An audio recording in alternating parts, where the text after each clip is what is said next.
significant role. I still have my hopes that we may perhaps see some forward movement. We have some details of what the Chinese President said to Prime Minister Modi. I want to get Rahul in on this. It's a great pleasure to meet you again, Mr. Prime Minister. I welcome you to China for the SCO Summit. Last year we had a successful meeting in Kazan. The world is going towards transformation. China and India are two of the most civilizational countries. We are the world's two most populous countries and part of the global south. It's vital to be friends, a good neighbor, and the dragon and the elephant to come together. Is there space though in the room in Tianjin for the dragon and the elephant to tango, Rahul? Good neighbor. Well, I don't know. Is he trying to talk himself into being a good neighbor? But some breaking news coming in, Zaka. I've just got word from my sources that cooperation with a long-term vision in all fields has been the initial foray in this conversation that lasted 1 hour. So in all fields are the operative 3 words: cooperation with a long-term vision. What does this mean? Now, of course, we can go around the table and break this down, but cooperation would entail, of course, the fact that there would be an element of progress in trying to overcome the deficits that we have seen on the border. There would be economic cooperation, which would be more egalitarian between the two countries in the trade sector, and obviously also perhaps cooperation for regional security, which is the real elephant in the room, if you were to really ask me, between the dragon and the elephant. So I think this gives you a sense that a comprehensive conversation took place between the Prime Minister and President Xi Jinping. And this conversation is looking at a long-term view of the relationship. Whether it results now in quick outcomes is a question that we will have to debate and watch out for once we get the printouts, the readouts of what the two sides put down on paper, specifically with respect to the exact specifics of the conversations. But fundamentally, I think this is, it could be said now, gradually, that we are moving towards a cautious reset of that important, very consequential relationship in Asia. And this is not going to sort of be parsed over lightly in Washington, D.C. These words, if they result in monumental sort of moves forward in the next few months, maybe even the next 1 year, we can really look at a new sunrise in the East over these two countries, and it could lead to a reinvention of geopolitics as we know it globally too, because the coming together under the rubric of various organizations which have been built up by these countries and which they are part of to enhance cooperation would be important. I am not getting word from people that I've been speaking to here in the Chinese media about any bilaterals as yet with the Pakistani Prime Minister, which is something that we need to also be looking out for, because that conversation will also impinge on what Xi Jinping means by talking about being good neighbors. Because if you want to be a good neighbor, you've got to cut those threads, those sort of threads which are insidious really as far as India is concerned with Pakistan, or if not at least cut them, then at least moderate them to the point where they don't become like kite string that slashes at our security, throat of our security really. So I think fundamentally this has been a wide-ranging conversation.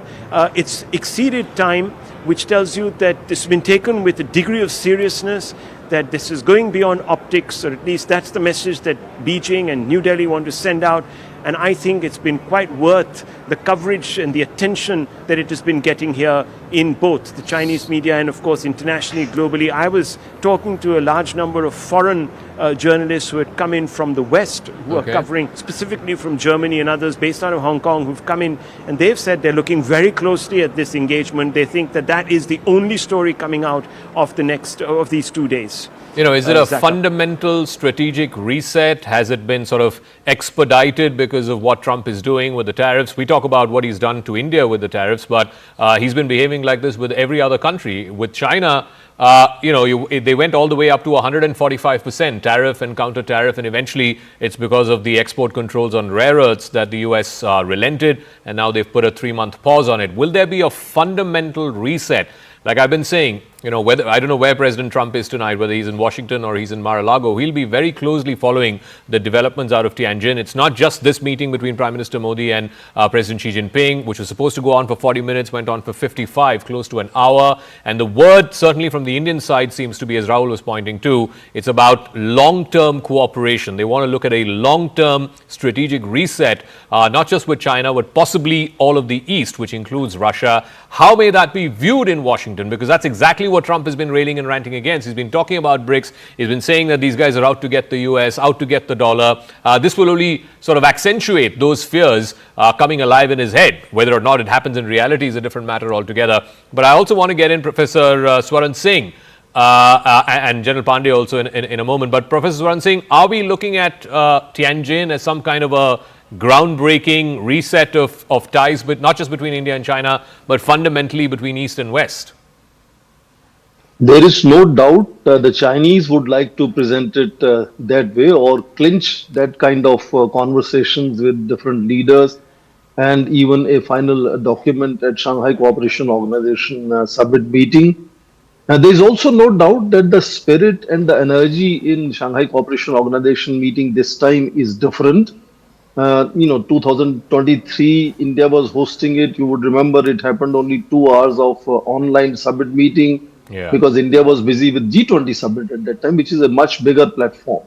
And then last year, of course, Pakistan was hosting the Council of Heads of Government. Jaishankar went to Islamabad. The Heads of State meeting, which is happening now, happened in Kazakhstan. So in that sense, yes, there is a bit of energy back in the Shanghai Cooperation Organization.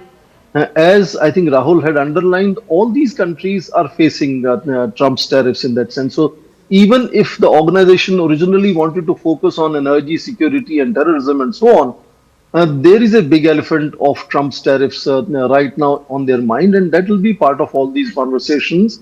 Okay. But India, I think, is going to be cautious. India is not going to play that game of making it kind of an anti-Western platform.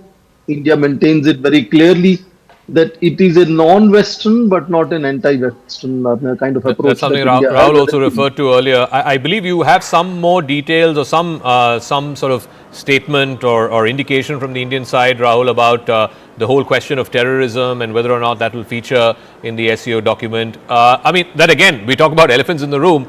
The strategic cooperation between Pakistan and China is the other elephant in the room. Oh, it's a stampeding elephant as far as India is concerned, Zaka. But I put two very specific questions, prompts really, to my source, and I said, was terrorism in specific with regards to Pakistan and the cooperation with Pakistan discussed? And I got a one-line answer: we'll issue a public communique. So no denial as such right now that whether these issues actually figured, because that could have been easily communicated to us that, look, that was not an area that we were looking at. So it'll be an interesting statement to look at, because I think fundamentally we've had some frank discussions in that room, and they've sort of, as I said, nudged past 60 minutes, exactly 61 minutes if you were to go by the moment they told us that the meeting was over, when pens dropped really, and everyone got up to shake